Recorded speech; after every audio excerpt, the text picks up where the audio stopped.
It's time for Twig This Week in Google episode 54. Gina and Jeff are here with good news, bad news, and a reboot for Android. It's all coming up next with This Week in Google. Netcasts you love. From people you trust. This is TWiT. Bandwidth for This Week in Google is provided by Cachefly. Cachefly.com.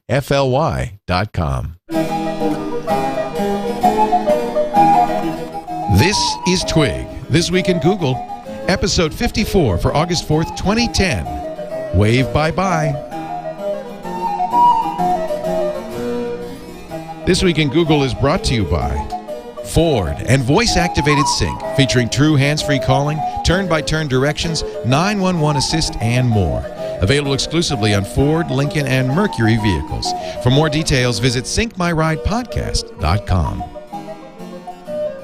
And by GoToMeeting. Face-to-face meetings are sometimes important, but they can be a hassle and a waste of money. Do more, travel less with GoToMeeting. For your free 30-day trial, visit gotomeeting.com/twig. It's time for Twig This Week in Google, the show that covers Google, the cloud, the Googleverse, and really pretty much anything on the internet we deem interesting. Joining me right now, Jeff Jarvis, who is home writing today. Great to see you once again.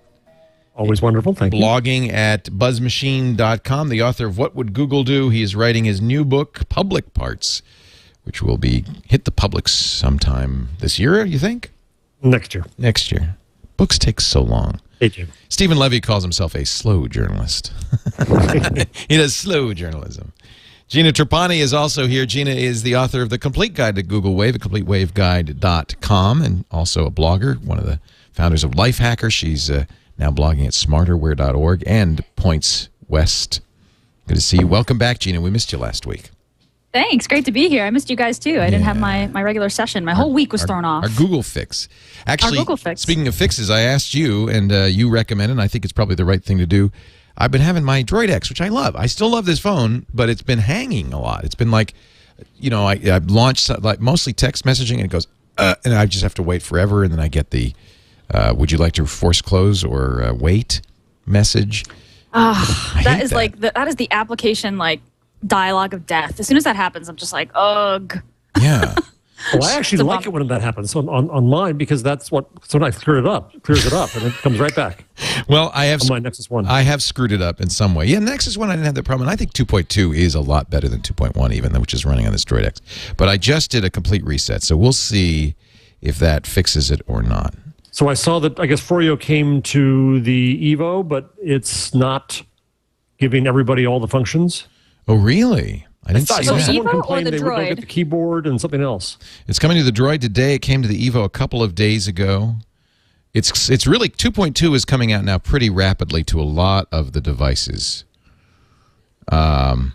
Which is so great, because I was so tired of hearing people crow about the fact that the Nexus 1 was the only phone that had 2.2, and I think it was Gruber that was saying, number of phones besides the Nexus 1 that have 2.2.0, and I was like, So now it's great that it's kind of out in other places. So how are they handling it? Like on the Droid and the Evo, the hotspot, the portable hotspot and those things, are those things disabled? Does it depend on the carrier? Are they customizing the settings? Depends on the carrier.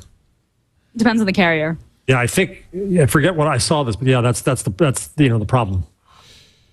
Well, and I think the other problem is that they couldn't really do anything until 2.2 was open sourced, because between HTC Sense, Motorola Blur, and whatever Samsung calls there, I wish they would just throw all this stuff out. I think one of the reasons I have trouble with the Droid X is it's Motorola's cruddy SMS seems to be the problem. And if they should just give it's the same problem with bloatware of the old days. They should give you the opportunity to just run Android. Yeah. Yeah. Yeah. Yeah, it is kind of like all the installware, right, that would come when you got a new PC. The more I use it, the more I really feel like we are back to the days of Windows and Mac. Android and iOS. It really feels very much like those days, and a lot of the benefits and negatives of Windows are appearing on Android. It's a very open, free choice marketplace, and as a result, there's lots of crapware, there's lots of dangerous stuff. Most recently, you probably saw this story, a Chinese free wallpaper application, which it was on the Android marketplace. It's not anymore, but it was on the Android marketplace. They say now over 1 million people downloaded it, and it sent passwords, phone numbers, text messages, a bunch of stuff via email to the originating site. It was worse than spyware. It was essentially a Trojan. Wow. Of course, the same thing now coming up on the iPhone. You probably saw jailbreakme.com allows you to, in the iPhone 4 or any iOS 4 device, in the iPad, so any iOS 3.1 device as well, go to a website, jailbreakme.com, and it puts up a little slider that you slide and jailbreaks. And the reason you can do that is, it of course violates Apple's security. The reason you can do that is it takes advantage of now a well-known hole in Safari it has to do with PDF and font rendering that allows any site to run arbitrary code on any iPhone or iPad. In this case, it's benign. Man. It's a jailbreak. In fact, it's really benign because the jailbreak then allows you to go to the Cydia marketplace, where Sorek has not kindly put a fix for the hole that allowed the jailbreak in the first place. That is the best story ever. Is that meta? Full circle. Yeah, right. You want to fix your phone? You want to be secure? Well, Apple doesn't have a fix yet, but if you jailbreak it, you can then fix it. Exploit the vulnerability to fix the vulnerability. Now, there is, according to Android Tap, and I thank the chat room for passing this along, now there's supposedly this story of wallpaper has been debunked. I don't really know. VentureBeat had the original article that the wallpaper created by Jackie was sending information to Chinese website imnet.us. Wall Street Journal repeated it. CNET, Fast Company, Fortune, PC World, Computer World, Gizmodo, Apple Insider, and Leo Laporte all jumped on the gun reporting the issue. But the developer has a response, and he denies it.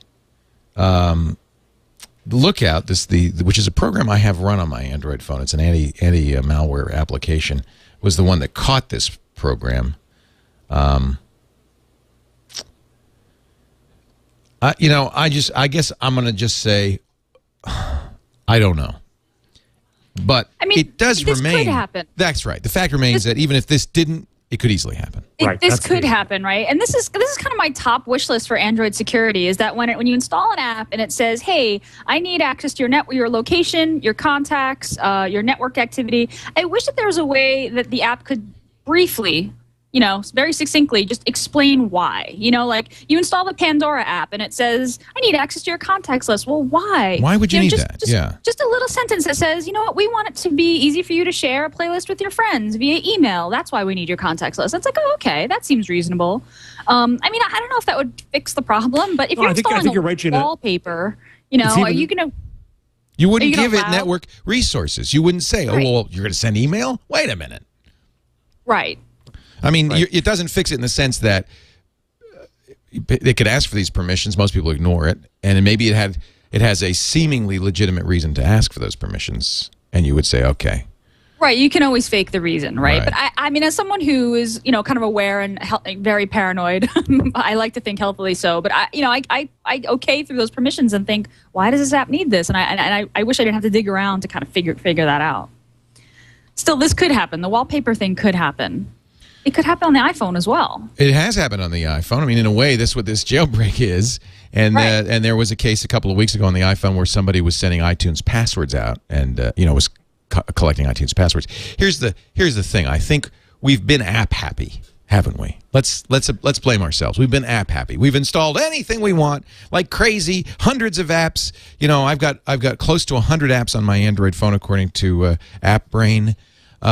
And many of them are free. Why not? And so maybe we can't be so app happy now. We have to be a little bit judicious. I think maybe you go to the Jonathan Zittrain view, which is that you need a safe spot and then a sandbox.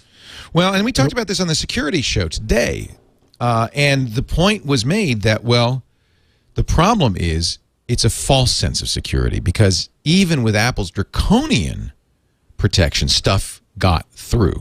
So there's no way, unless you have source code and you spend a lot of time with it and you're really a security whiz, that you can vet software. So it is a false sense of security that we have this closed store. They can check it, but there's absolutely no case where they can say they can give you a guarantee it's safe. They can't and won't, you notice. This is our new world. It's true with news. It's true with information. It's true with everything else.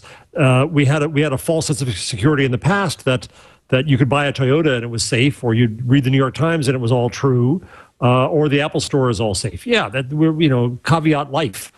But Gina, I think your point earlier is important too, not just for software, but the Wall Street Journal had this, I think, absolutely ridiculous story this week saying, "Oh my God, there's cookies." But you're kidding. Later. They discovered cookies. Beacons and tracking things and horrible things, and it was just absolutely Who wrote awful. that? Not one of the reefer madness of online. Yes, exactly. It really was. Yeah. And the cynical me, though I don't really believe in conspiracy theories, the cynical me wants to say that just as Murdoch is going behind a paywall and abandoning advertising, he's now trying to ruin everybody else's advertising business by making everybody, including the Federal Trade Commission, freaked about cookies. But anyway, we do need more transparency in the ad business. And, any site out there should put up an app that says, here are the cookies I have on you. Here's the kind of advertising I give you as a result. Here's why I do it. And that should become our new standard of disclosure. Whether you're making an app or making software or have a website, that should be the proper thing to do. Oh, you hear my droid noise. That means my droid just rebooted. I did what is kind of the response to this app overload, which is to take everything off, start over, start fresh, and see if the reliability comes back, and then very judiciously, slowly re-add stuff. One nice thing about this is the equivalent to killing wiping your hard drive and reinstalling Windows, right? Welcome to Windows. Welcome to Windows. This is back to the Windows days. Leo? Was that bad? It was unusably bad. Yeah, it would just hang, and I couldn't. I showed Gina before the show began while you were rebooting, yeah, it was unusable, and it was to the point where I'm about to go on a week-long trip, and I packed my Nexus 1 in my iPhone because I wanted to make sure I had something that worked. Thank God for Google Voice. One number calls all three of them, so I don't really need any particular phone. Mm-hmm.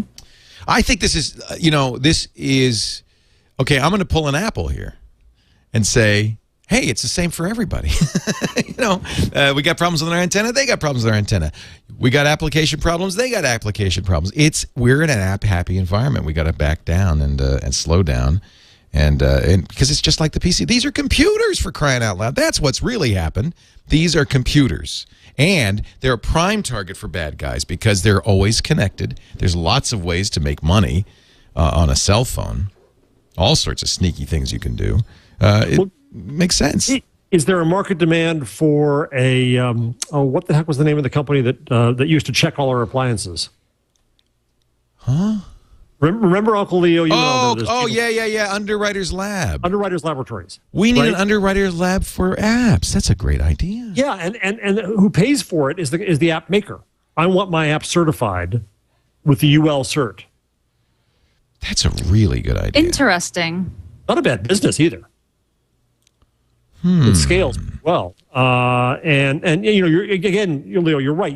Things will get through, but you'll be in a position where you can find out immediately when that happens and deal with it. Right. Of course, there's going to be a very small, and this we're going to have to deal with as well. A very small subset of apps that are approved because you just can't approve them all, and it's going to take some serious expense. How much would you pay for a service like that? Would you pay $5 or $10 a month for a service like that? Well, no, actually, that's not who pays. I think that the app creator pays. Oh, yeah, but with so many free apps on Android, that's not going to work. That's the problem. Yeah.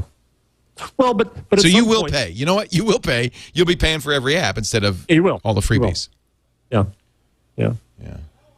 But if you get 1 million downloads of an app, divided by, what would it cost? I mean, I don't know what this task would be. How would you underwrite an app? I think what you would have extensive testing, which means that you would have all the phones and you have a lot of testers who would put every app on the phone. You'd do Wireshark to make sure that the app wasn't sending data So you'd have to monitor the network activities. You'd probably have to have lots of debugging. Gina, you're probably more adept at this than I am, but there's debuggers that you can run on the phone, right? Can you watch a compiled app run? You can watch a log. There's an Android log that you can watch on a compiled app. I don't actually. That's a good question. I'm not sure if a final release build app. You know what you could do? You could demand source code. You could say, look, you want to be certified by Underwriters Lab? We will protect your source code. We're not going to let it go, but you need to give it to us so we can vet it.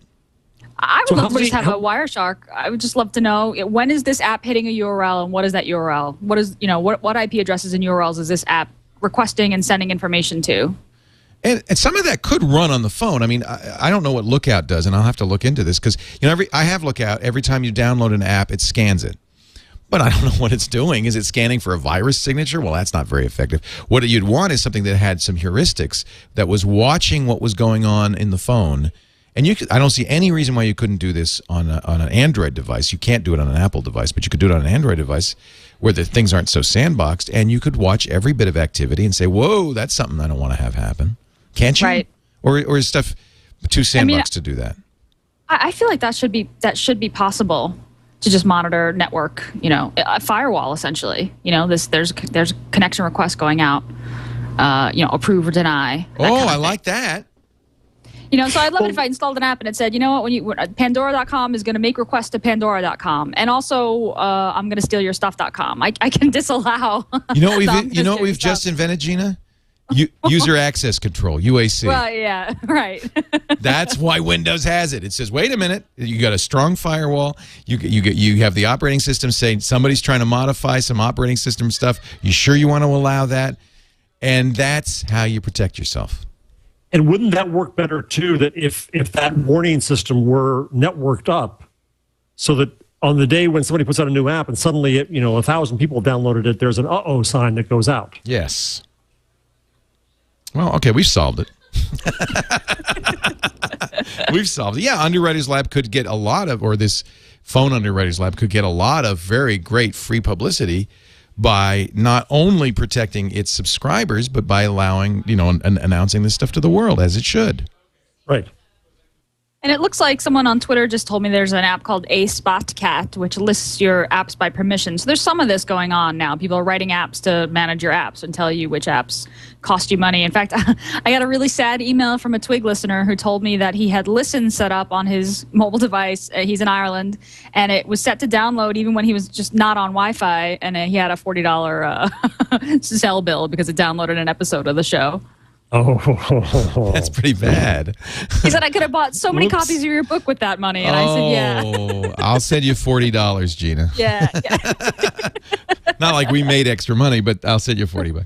So, by the way, that was a Wall Street Journal article by Julia Angwin that you were talking about, Jeff. You actually have a good blog post. Yeah, it was just filled with scare language. I don't have the blog post right in front of me. Hidden inside Ashley Hayes BD's computer, a tiny file helps gather personal details about her to be put up for sale for 1/10 of a penny.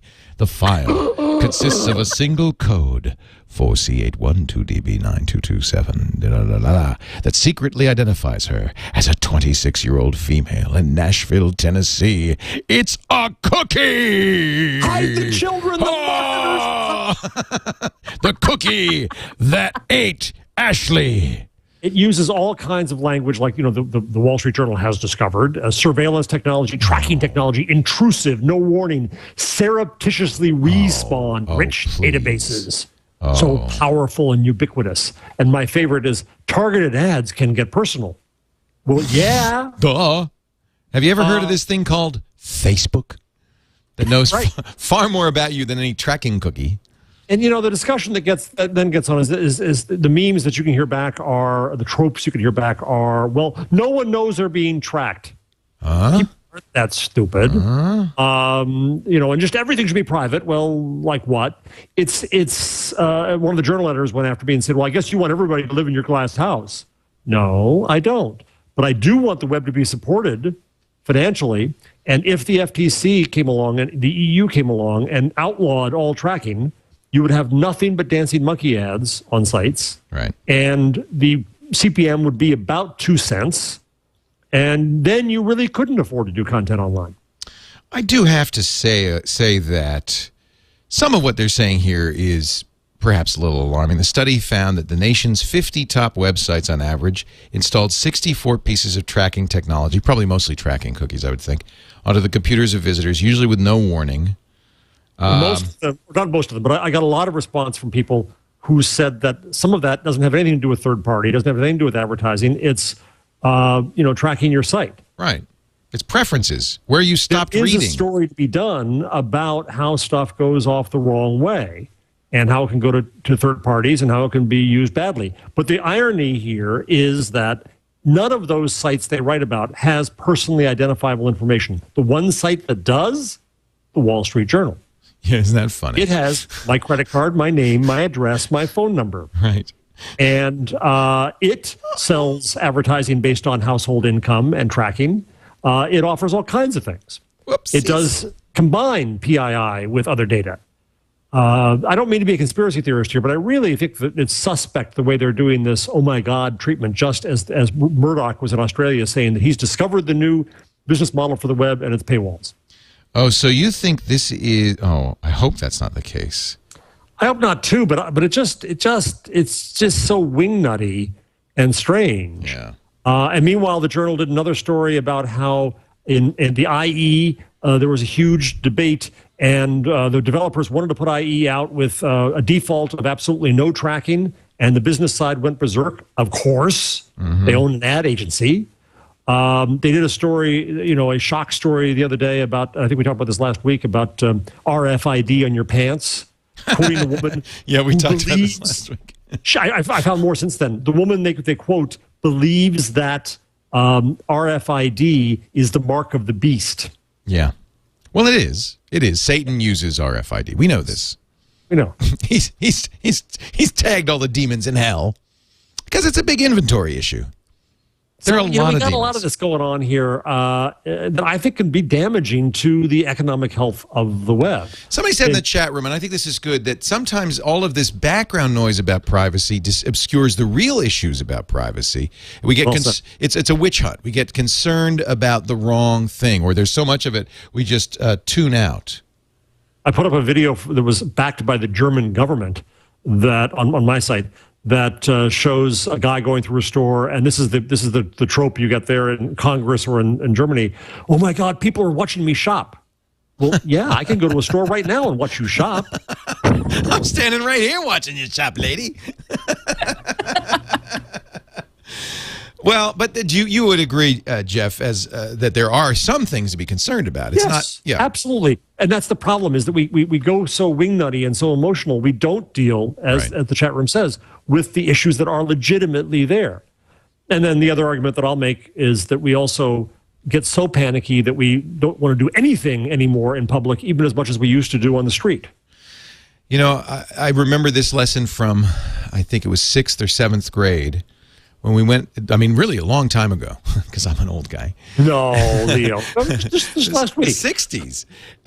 And we went to a power plant. It was a regular coal-burning power plant in Providence, Rhode Island. I remember it was there because I lived near it, and every morning there'd be this soot that had spewed out every night on my windowsill.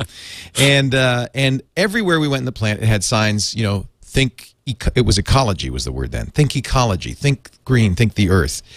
And I remember I had a very smart teacher who said, yeah, you see all these signs? Why do you think all those signs are there? I said, well, I don't know. They have a commitment to ecology? No, because they don't have a commitment to ecology. They want to numb you to ecology. So by beating the drum, you think, oh, yeah, good, they're for ecology, and you don't pay any attention to the soot on your windowsill. And in a way, I think that this might be the same thing. By beating the drum about privacy over the wrong things, people like perhaps Rupert Murdoch are numbing us to the very real concerns that we should be worried about. Is that said like what you're saying? Yeah, and I think that the other thing that happens is, and I haven't blogged this yet, but you have the case of the BlackBerry being outlawed in the UAE and almost in Saudi Arabia and India. You have this odd relationship of government to data, where in the EU, ironically, the government is trying to keep search engines and such to keep personal data longer so the government can get its hands on it. We're waiting for a news at in just a couple of minutes from Google, and I know there's an acquisition, but there's news, Gina, that you're going to be very excited to hear. You lost me. I haven't said anything. You got very quiet because I am reading the news. I'm very happy about this news. It doesn't have anything to do with Google, but but it has something to do with you. It does have to do with me. I don't know if your marriage is considered legal. It probably isn't in the state of California due to Prop 8. Prop 8 has been overturned. We got married before Prop 8 passed, so we're one of the 19,000 couples in California who are legally married. But a judge just struck down Prop 8, which will allow gay marriage in California. Right now, the decision's expected to be appealed in the Supreme Court. But I'm very, very happy that my friends can now have the same limited edition legal right that I had. Huge news. Yeah. So everybody run out and get married before they change their minds. That's what we did. How long was the last window, Gina? What's that? How long was the last window? It was June till November, I want to say. So it was like 6 months. Wow, I think that's. I know that there are people who think that's terrible news. I think couldn't think of better news. It's really wonderful. Pretty happy a blow Thank struck you. for true and that's why I've been so quiet, as I've been reading the news and quietly. And let me guess, Twitter. Yeah, right? Twitter. Well, yeah, Jenny just tweeted that she was going to run out and marry a lesbian just because she can. I was looking for a boy anywhere. Anybody? How funny. And that's exactly how I found it. TweetDeck is running in the background here. So now it is a story for us, because that really is how we get our news now, isn't it? It's not how I immediately then did a Google search and found a story in. So, let me see. I didn't even pay any attention to the source. The Hollywood Reporter, of all things. But that was, I went to news.google.com, found the story. I did a Google search and found a new Google News story. But your first notice is Twitter, or in my case, our chat room, which got it from Twitter. That's I think it's a huge sea change. I think we see it again and again and again. Twitter is the first line of news information. Is that true? I actually had a hard time finding it in Google News, and I just went to latimes.com because, Google just had kind of like breaking, or CNN just has breaking, federal judge, but there doesn't seem to be a story that you can click on. So, but yeah, Twitter's the way you get the news, up to the second news for sure. That's how I learned that Michael Jackson died, and I mean, major news events in recent times has all been from Twitter. There's great tweets here too. Love wins. Does this mean Tom Cruise can come out now? I love this one. It was retweeted by somebody at Google. If Rubinville said, if Prop 8 flips, I'm one step closer to marrying my dog, because that's where it's going to lead to. Of course it is. Sure. Oh boy. What's wrong with marrying your house pet? I don't think anything. Love wins anyway, right? Did you see, we're going to wait for that Google news, and we also have news just broke of a Google acquisition. Let me take a little break quickly here for one of our sponsors. You're listening to This Week in Google. Gina Trapani, Jeff Jarvis, and just the three of us today, because we just kind of want to get back to basics. We'll have some special guests on next week, of course, as always. But I do want to thank our friends at Ford. I was out of town over the weekend, Friday and Saturday, to visit Detroit. Had a great time. Actually, truthfully, Dearborn, kind of outside of Detroit, where the Ford's amazing Rouge plant is. They call it the Rouge. It is 1.5 miles by 3/4 miles. At its peak, 100,000 workers building cars. And Henry Ford's conception was in 1929, I think, during the Depression, when he built this. He built a plant that limestone, iron ore would go into via trains, and cars come out the other end. It's not quite that way nowadays. Suppliers, of course, all over the world make parts for Ford cars, but it's still an amazing example of human ingenuity, high tech. We went down. We were able, and if you want, we have 3 TWiT specials based on our visit to the Rouge plant and the Maker Faire. There's a Maker Faire visit because we had a great time. It was fun to see the 20th century center of innovation juxtaposed with this 21st century innovation. And I have to say, the Ford plant we visited, the F-150 plant, has a green roof. There lots of solar. When we went inside, it's open and airy. You could eat off the floor. I mean, it's really a very different experience nowadays. So it's just fascinating to watch American industrial era stuff enter the 21st century. And I thought the juxtaposition with the Maker Faire was great. 4 specials. If you go to twit.tv/specials, we have an assembly line special. We've got very rare privileged access to actually go down on the assembly line. I rode the line, and we did that live, and we've got great video from that. Then onto the test track where I rode a Shelby Cobra Mustang and took a ride in a F-150 Raptor over the bumpiest down ditches. I mean, it was amazing. And then, of course, I crashed a Flex into a Fiesta. But that's another story. It's on the video. It has this automated parking thing where you pull up and it says, I can fit into this. And then you press a button and the wheel starts spinning and parks you. But I didn't realize you're supposed to put the brake on after you park. And I just kind of sat there. And the car's in idle. And so it starts going backwards. And it hits a Fiesta behind me. And I'm going, oh, that felt terrible. But no damage, which was, in a way, a testimony. When you're riding the line, I have visions of you at South by Southwest. It was like that. It was very much like crowd surfing because put a carburetor in my stomach. It's moving. I don't know. It's moving. It's not moving super fast, but it's really kind of a neat thing. And the line actually, it stops sometimes and it moves. There's a whole thing it's doing. It's very fascinating to watch. Not robots at the part. We were watching the finishing stuff, but robots part of it. Certainly not where we were. We saw the Coke Mentos show at Maker Faire. It had the Power Wheels racing. It was something to see. It was a lot of fun. All of this brought to you, and I want to thank Ford by Ford and voice-activated sync, the in-car communication and connectivity system in my Mustang that I love so very much. True hands-free calling, so you never miss a call. Turn-by-turn voice directions, 911 assist, voice-activated music, podcast browsing, even on, and I love this on the Droid X, when a text message comes in, a very nice, there's a little bong, and I press a button, or I can say, go ahead, read it to me, and a female, very nice female voice reads me my text messages. On the end, amazing. I love it. Personalized traffic alerts, weather, and a whole lot more. It's like the car is alive and does your bidding. Give it a shot. You can go find out more. There's videos there at syncmyrightpodcast.com, or, of course, your Ford, Lincoln, or Mercury dealer. It's a standard in some models, optional in others. My recommendation, if you got a choice, get the Sync. Thank you, Ford, for your sponsorship. Back we come to This Week in Google. Gina Trapani, Jeff Jarvis. Gina, are you watching the other news? I know you've probably been tweeting like crazy, but...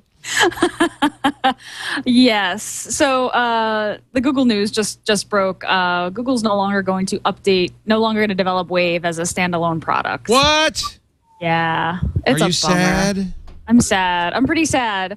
I mean, the good news is there's tons of open source code out there that they can use in other products, that other people can use in their products. They're going to keep Wave, the site up until the end of the year, and I believe there's going to be some good sort of data liberation features so people can get their information out of Wave. Oh dear, this is a big capitulation. Wow. That's got to be hard on you, Gina, because you wrote this whole I'm book. bummed. I love Wave. I mean, I love Wave, and I thought it was super useful, and I really was hopeful for its adoption, but it just didn't see the adoption that they hoped. Yeah, but it's not an indictment of Wave. I think it was an indictment of Google's execution of it. That's a bit of a shock to me. I mean, I can see that it wasn't taking off, and that's pretty obvious. It wasn't. But it's like Buzz, which is not really taking off. And I have the same feeling about Buzz that you have about Wave. I haven't written a book about Buzz, but I practically could. And you just kind of don't want them to give up so fast. It's just barely over a year old.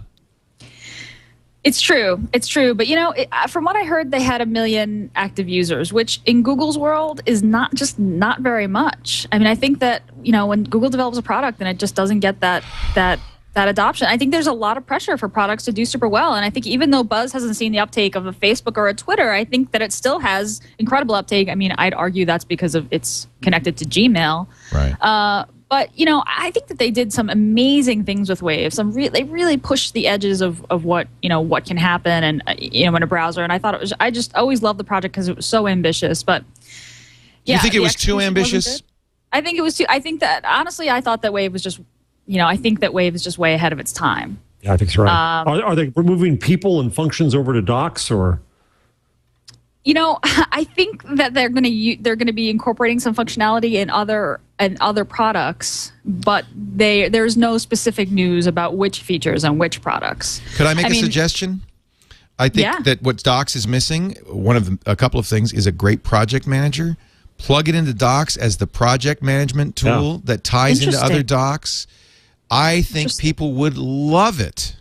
Interesting. Yeah, if they kind of molded it into a PM tool, which they really could with the to-do list, and that's an excellent suggestion. I think where they turned wrong, frankly, was right at the beginning when they said this is a replacement for mail, and everybody said no, it's not. Yeah, It's that a project manager. That's what it always has been. Yeah, that was definitely a misstep. I think even the Wave team would agree that saying it's the next email was a misstep. I think the big problem with Wave was, what do I do with it? Anything you want. What do you want to do with That's it? too freeform. Yeah. People need a very specific use case. It needs to fulfill a need, a clear, specific need, and it really didn't. It did everything. It was whatever you want it to be. But it was also just super complicated and had a lot of requirements, and it took time. It was a ramp up to learn. So I mean, I'm bummed. Obviously, I wrote a book about it. I love the product. I hope that the protocol doesn't die. I hope we see some of the other features. I mean, some of the most useful features, the features that had developers kind of standing up in their chairs at Google I/O, not this year, but last year, was like live typing, and live updates and being able to drag and drop images into a Wave and see them pop up, as they load. I mean, those are things that are all happening now and are possible in tools that we already have, like Docs. Docs is not nearly as fun as Wave, though, as far as I'm concerned. No. So it's kind of a bummer, I have to say. Do you think it was too freeform? It was difficult to understand. It was a little chaotic. But I think the thing that we've seen this before. Products are just ahead of their time. It also doesn't have a raison d'etre. Right? People didn't know how to use it, and they needed to give it time, not for users to come on, but for developers to come on. It's very easy for a product to move too far ahead of. You have to be just right. You can't be old hat. You can't be too new. You kind of have to hit in the middle. And I think it was maybe, well, that's True. sad. So I'm poor sad Gina, that they you're on a didn't- roller coaster today. Yeah. I know. It's like, I get to celebrate. Oh. They set you up, they knocked you down. They did. Wow. I mean, I'm sad that they didn't give Wave a little more of a chance in Gmail. I would have loved to have seen some sort of good Gmail integration to give Wave the chance that Buzz had. Right. I mean, the original use case was like, don't you hate those group emails with that everybody hits reply all and you got a stack of messages, edit one Wave. So I would have loved to have seen, and that was my favorite use case, was having a small group discussion. So I'm sad that didn't make it into Gmail, but it didn't see the uptake, and they I mean, you also have to respect a company that can look at a product that isn't working and move on. I guess so. I mean, you have to give credit to a company to do. Yeah, you're right. I think so, because that's a hard thing to do too. I have that problem with shows; they'll just dribble on, Yeah, it's tough. It's tough. You got to be an editor. And it's not like they don't have 45,000 employees. They could easily afford just to have Wave continue in the corner. Why kill it? Why kill it? What's the advantage of doing that? Maybe just a more perceived sense of focus. Maybe this past I/O, where every session was Wave, was kind of the last chance for it to prove itself, and maybe it didn't. I don't know. This is all, just this is me just thinking possibly. I don't have confirmation of all this, but yeah, I'm bummed. I've got a book. I mean, limited edition. Oh, Jesus. It'll only help me to the end of the year. Everybody run over to the CompleteWaveGuide.com and buy Gina's book as a way of saying goodbye, Wave. Exactly. Oh, gosh. Can we think of another product that Google has killed? Has killed? Yeah. Well, they've neglected a ton of product. I mean, look at Null. Notebook. They've all been Is abandoned. Null still? Null's still there, but they might as well kill it. What's the? Jaiku never took off, but isn't quite dead yet. What was the Foursquare predecessor from Dennis Crowley? Oh, Dodgeball. Isn't it dead? Dodgeball was killed. Yeah. Yeah. Dodgeball I guess that felt killed. different because it was an acquisition. Right. They just didn't use it. But Null's still there, alive and kicking. And I guarantee you maintaining Wave. I guarantee you fewer than 1 million people use Null. Yeah. Yeah, that's true. Although they probably had fewer people working on Null. So Notebook and Dodgeball. It's an empty graveyard. It's a small graveyard. Well, meanwhile, small Crowley went on to create a huge phenom because he couldn't do it inside Google. Which shows, I mean, that's a failure of Google. I mean, here Foursquare is growing. It's huge. There's huge commercial potential. Everybody agrees. It created this kind of location check-in gaming thing. That's what Dodgeball was. The danger here is this is the danger they know, and Schmidt has said it. You get too big, not too big to be regulated, so you have to regulate it, but too big for its own good.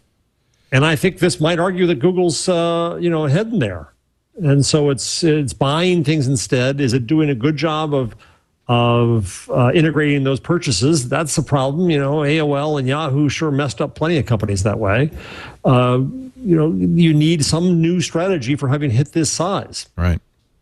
What happens to the Rasmussens? Did they any word there in that? That's an excellent question. There's a whole lot of talent on the Wave team, and that might be a good argument for killing it, right? They've got a whole lot of talent working on Wave. I don't know. I don't know what happens with them. I mean, there was an interesting Maps, Wave. They came from Maps, right? They're smart guys. They started Maps. Yeah, they built Maps. There's an article by the CEO and founder of Posterous, Sachin, this week that came out talking about Apple.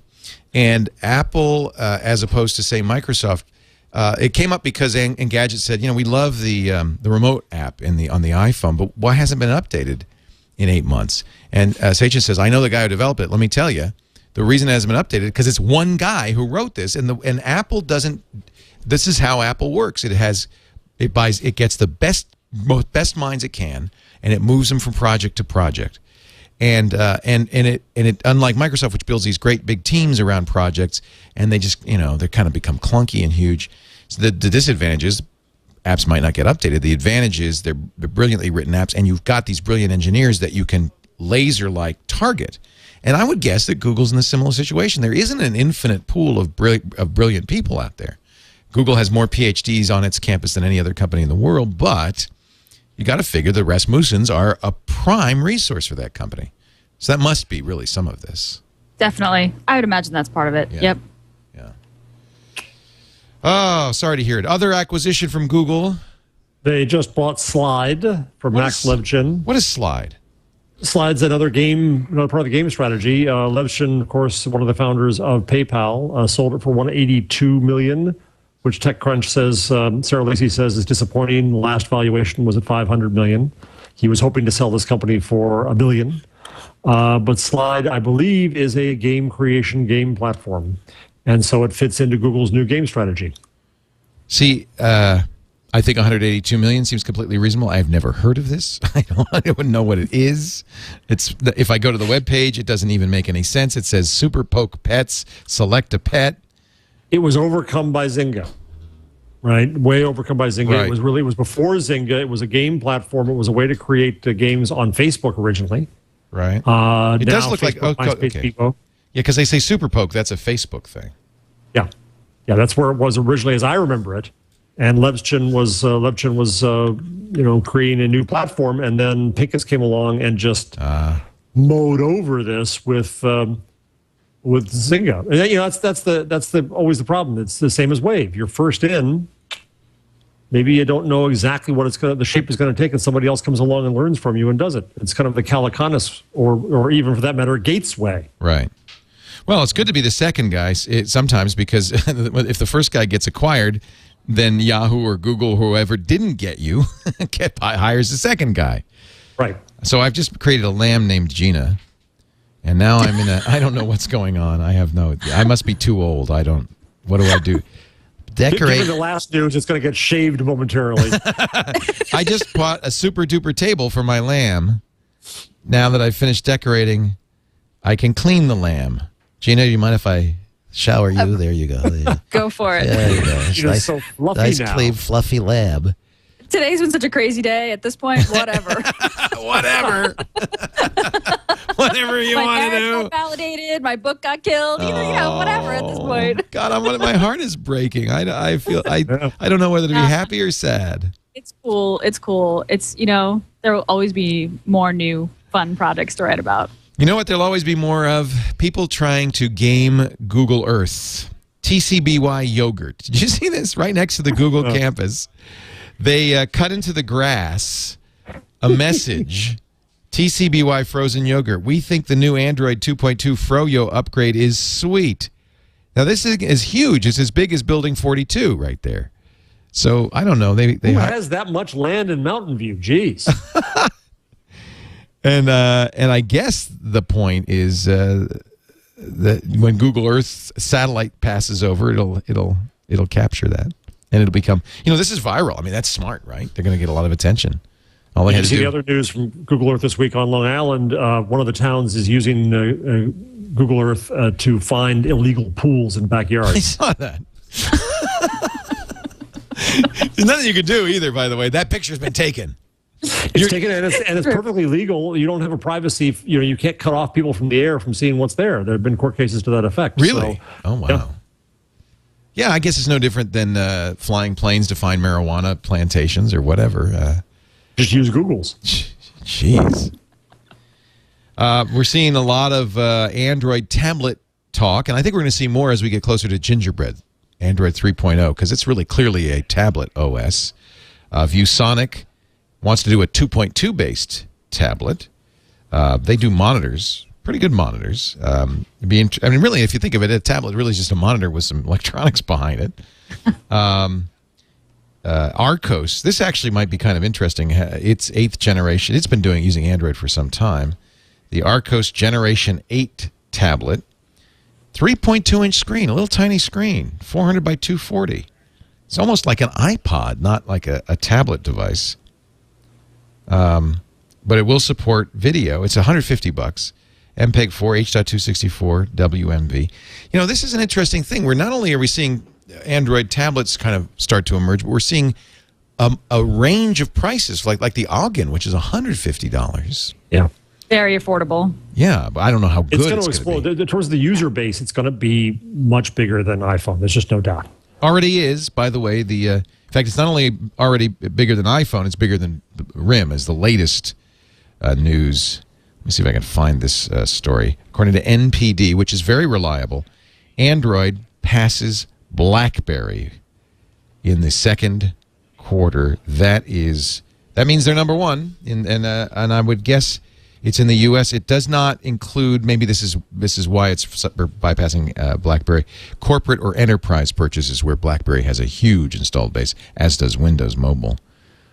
Pretty phenomenal. 33% of consumers choosing Android, 28% BlackBerry, 22% iPhone. Number one. That's huge. Yeah. But the writing was on the wall. I think it's very clear, again, back to that analogy of Windows Mac, Windows, Android is going to be dominant, going to have, 80 or 90% of the market. Mac, people don't care. They're going to have their special, unique, niche device that they think is better. It's like being a BMW. I don't think that there's anything wrong with that. I do think it's very interesting to watch iPhone fanboys rephrase the game that way. For a long time, we're number one. We're happy to be number two. We're happy to be number two. Well, kids, you're now number three. Just pointing that out. Oh, see, now I'm going to get the hate mail. I love Macs. I love iPhones. I'm going to get the hate mail. Number one, and by the way, just want to mention that reset fixed it fast, snappy. So I had obviously put something on the Droid X. Maybe it was that alternative launcher I was using that was slowing it down. Everything now is fine. I just sent out a text message. All of this stuff is fine. So, lesson learned. Stop customizing, Leo. Just like Windows. That's what people do on Windows. The number one selling Android handset, Motorola's Droid. HTC Droid Incredible. HTC Evo 4G. HTC Hero. And the Droid Aris filled out the rest. This report, of course, doesn't include the Droid X, which just came out. It's a changeable target. It's a movable target. Very movable. Fast moving. Speaking of OSs, if I may, Tariq Krim's Jolie Cloud just came out as 1.0. What's that? It's a... Tariq was originally... I'm forgetting what he did, Tariq, before. I'm blanking. Chat room, tell me. Net instead of net, whatever it is. I'll find out. But Jolie Cloud is a netbook OS, very, very simple. Clay Shirky says he just uses this and Dropbox. And so I think it's just kind of a, it's a Chrome sense, very, very simple OS, very, free or cheap, so that you can buy the cheapest netbooks and have a new OS on it. But Linux-based, I guess so. Yeah, it says yes, Linux. It is Linux-based. Yep. Tariq Krim was NetVibes for. NetVibes. Oh, I love NetVibes. Yeah. NetVibes is a internet starter page that used CSS and JavaScript to do an amazing kind of app, web-based app. NetVibes is fantastic. Huh. So I'm going to try it. I've been very happy with Ubuntu, the netbook remix of Ubuntu, which is really excellent. I think, as I remember, in the new Ubuntu, they just kind of deprecated that and said, just put Ubuntu on it. It's fine. I might be wrong on that. But the netbook remix was really nice. Had big icons. It was very easy to use. I have it on one of my little netbooks. Here I need some advice. So if I buy a netbook to run this, what's the safest choice that it might also run Chrome? Gina? Also run Chrome on the net. So Jolie Cloud is a web-based app? I'm still confused about. No, it's an OS. Oh, no, this is an OS. Yeah. Okay. That's a good question. I'll tell you, my favorite still is the Asus Seashell. I think that's what it is. They're really thin. They're really attractive. Asus invented this category with the EPC. I had a 1201N. It's Atom-based, but it has a nice big hard drive. It was stolen from me, 2 gigs of RAM. And so you want a dual boot Chrome OS and Jolie Cloud? Yeah. I think anything will run Chrome OS, right? Yeah, I think kind of. Yeah, we have to. I mean, I guess my best recommendation would be just to look at the list of netbooks that run Chrome OS now, which is which is kind of they're the most popular. I think I really like. I have an Asus. It's an Asus or Asus. Asus, I'm told. But there's a large. I get list told of a lot of things. I don't know if any of them are true. All right, we're going to take a break. Come back with our number, tool, and tip of the week. Jeff Jarvis, Gina Trapani, Leo Laporte. Coming up in just a few minutes, Tech News Today. I want to mention our friends at Citrix, though, before we run out of time. GoToMeeting, to be specific. GoToMeeting is that great software that lets you travel less, do more, replace the face-to-face meeting with a conference call that is galvanizing, engaging, gets the job done. You'll close more sales. It'd be great for product reviews, for training, for collaboration. The nice thing is your client doesn't have to have it installed ahead of time. You just start a GoToMeeting. You can do it in Outlook. You could do it just by emailing a link. You could just do it while you're on the phone. You tell your client, just go to gotomeeting.com. Here's the meeting ID. They enter it. 30 seconds later, the software is very quick. It installs, and now they're seeing your computer on their desktop. They see your keynote, your PowerPoint presentation. They see your spreadsheets. You can work together on a document. It's fast, it's effective, and it really is the new way of doing business. Avoid the hassles of traveling. Exceed your sales goals. Get more done in less time with GoToMeeting. And, oh, by the way, try it free right now. GoToMeeting.com/twig. GOTO meeting.com/twig. We thank them so much for their support of This Week in Google. Okay, Gina, try your tears. Actually, you knew before the show began. You were just embargoed on this, right? So you've had time to compose yourself. You can't even say that. I've had time to process. I've had time to process. So I'm glad the good news came in to cheer you up a little bit. I'm really, really happy about. I'm very excited to go celebrate with my wife about Prop 8. Yeah, champagne tonight. I put up the link to the wording on the Friendfeed list. It's wonderful language too. It just makes it very clear that this was unconstitutional, that double-sex partners should not be seen as superior to single-sex partners, and this is unconstitutional, period. Done. I like double. And this comes from a Bush appointee. Double sex. I like that phrase. Same sex, double sex. We're like a double dip. I love double sex. We should all be a double sex. Wait a minute. You have 2 sexes? Oh, my. I think that's too many. An abomination, Leo. That's what I say. It's an abomination. If double sex were in the Bible, I think we'd know a little bit about it. I don't know what double sex is, but I don't want it. It sounds bad. What's the alternative? Jeff, if I were you, I would get the Asus, the EEE PC, which is kind of at the top of the Chrome OS. It's good. I'm glad to hear that because it's my favorite netbook. Yeah, it is mine too. It's the one I have. Yeah, and so I'm glad to hear it runs Chromium. That's good. Yeah. Yep. Also, one story that we didn't capture: Google is testing multiple logins right now. Yay! And I have been testing it out, and it works really well. It's just pretty simple. You just get a drop down on the top kind of right of your Google account, and if you're in Gmail, you just click the drop down and select another account, and it just logs you into that other account, so you can see your Gmail inbox without having to start another browser or sign out and then log back in. And it's working really well. Yeah. And you can use it, Gina, with both your apps and with regular Gmail. Yes. That's what you wanted so much. I know. That's what I've wanted. Well, Yep. they've had it on the phone. You know, if you on the Android, you just click the right button there on Gmail, and it went from account to account very easily. Right. Yep. But like if you're a Google Reader, you can have a personal and a work RSS feeds, for example, and it works with a few different products. Not all the products, but they're rolling out. That's been rolling out this week, and so you should see it in your account settings. You can check your account settings. You should see it. If you're not seeing it now, you should see it soon. Yay! That's exciting. Hey. Your tip of the week. Was that your tip? No, that wasn't my tip. I have another quick tip, which is a Gmail tip. Really quick. Attachments, you can drag and drop them from your email to your desktop now. So they just launched it. You could drag and drop into a message to attach something. Now, if you receive an email with an attachment, the link that says download, just if you hover over it, it'll say click. You can click and drag it onto your desktop, and it will download that file. So you don't have to go through your browser's whole rigmarole, download where, save, whatever. Just drag and drop, and you're good. Good deal. Yahoo! Your number of the week, JJ. 1.1 billion, which is the cost of Google's spending spree so far this year. But of course, that just got changed by 182 million because Slide's not part of that. Right. So they said at the beginning of the year, Eric Schmidt said, we're going to start buying some stuff. Yeah. And they have, obviously.